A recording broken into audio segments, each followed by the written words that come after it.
Bonjour mesdames, bonjour messieurs, ravi de vous retrouver ce matin pour que nous puissions parcourir ensemble les principales unes parues ce jour. Elles parlent presque toutes et comme il fallait s'y attendre, du massacre de Kumba. 7 enfants froidement abattus et plusieurs autres blessés samedi par une bande armée dans une école. Une délégation gouvernementale dépêchée sur place pour apporter le réconfort du président de la République et de toute la nation endeuillée. Les réactions d'indignation de la classe politique, de la société civile et de la communauté internationale, voilà ce qui caractérise le massacre de Kumba, jugé inhumain par le quotidien à capitaux public et Cameroun Tribune. Pour le journal Repère, la grande une affiche tout simplement en couleur sang 24 octobre 2020 au Kumba. Le Messager parle d'écoles assassinées le 24 octobre 2020. Sans rien d'autre ajouter, le quotidien Mutation brandit ce matin Kumba. À la une du quotidien Émergence, une question taraude les esprits: où est passé le président de la République? Le quotidien nous fait savoir ce matin que même pas un tweet du président de la République a été observé. Éco-Matin parle du prix de la radicalisation et puis pour intégration, tout le monde est coupable. La Nation d'Afrique qui paraît également ce matin titre Kumba, non, et pour le Reporter Hebdo, c'est l'horreur de trop. Plus jamais ça nous fait savoir Perspective d'Afrique, l'école a été assassinée pour le quotidien et c'est un seuil inacceptable d'après la une du Pélican. L'UPC également condamne ces atrocités commises. For the Guardian Post released this morning, massacre of school children in Kumba is just unpardonable, cruelty and barbarism. It is another despicable barbarism brought to us this morning by the Post. For municipal update, killing of school children in Kumba is abominable. The Sun reacts this morning just by chillings. Pour la Voix du Centre ce matin, dialogue national, décentralisation, statut spécial, élection régionale, tout ça c'est un échec. Le quotidien Essinga nous fait savoir ce matin que le Grand Sud dénonce l'horreur au sujet du massacre de Kumba. Également dans ses colonnes, et notamment en autre une, à propos des homosexuels, Essinga nous propose ce que le pape François n'a pas dit. En guise de première réaction de l'Église catholique qui est au Cameroun, la déclaration à Essinga de Monseigneur Sostène Léopold Bayemi, évêque de Bala et président de la commission épiscopale pour la communication à la conférence épiscopale nationale du Cameroun est à retrouver ce matin en page 4.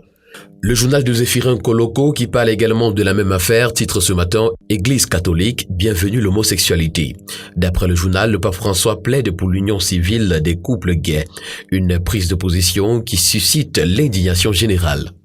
L'hebdomadaire L'Indépendant, qui est également en kiosque ce matin, parle de la construction de la centrale thermique à gaz de Limbé et titre « La mafia sino-hydro ».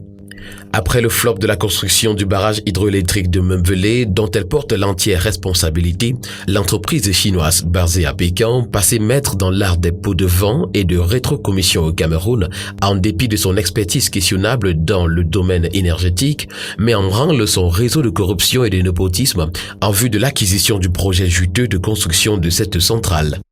L'hebdomadaire Sans Détour s'intéresse à l'Assemblée nationale et notamment au scandale qui fait paître au Cameroun 2 sièges au Parlement CEMAC. 2 des 3 sièges du Cameroun sont restés désespérément vides lors de la dernière session du Parlement de la CEMAC du fait de micmacs managériaux visant à régler des comptes à certains députés de la nation.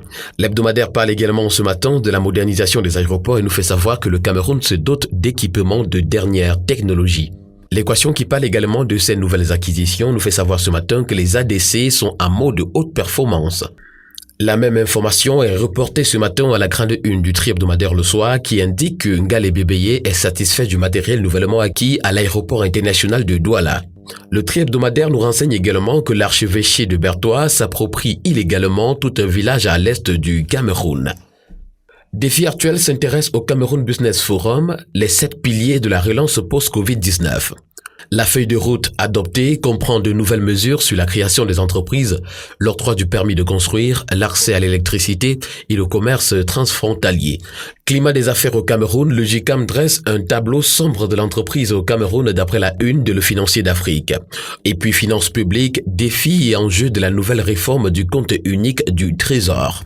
Afrique centrale, 14 acteurs financiers illégaux épinglés par la Consumaf. Ces informations se retrouvent ce matin dans les colonnes de Le Financier d'Afrique. Le Zénith parle de management qui a coulé la Minrap. La question est posée ce matin à la grande une de Le Zénith.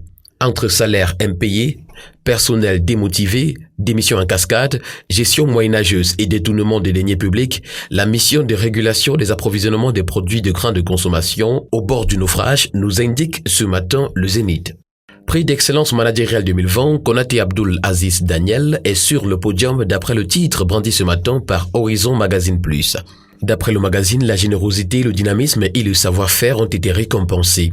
Pour en parler également, le journal du dimanche nous fait savoir ce matin que l'homme a été honoré par la presse. Selon l'œil du Sahel parution de ce matin, Gaoundéré, l'université cherche 43 milliards de francs CFA et puis maintien de la paix, le Cameroun perd 4 soldats en République centrafricaine. Grand Nord, les maires s'engagent contre la malnutrition. Le quotidien L'économie parle de ces maires ce matin et nous fait savoir que la BEAC est accusée de plomber le secteur pétrolier. Et puis, marché financier, le Cameroun émet sa deuxième émission en notage sur la maturité de 10 ans.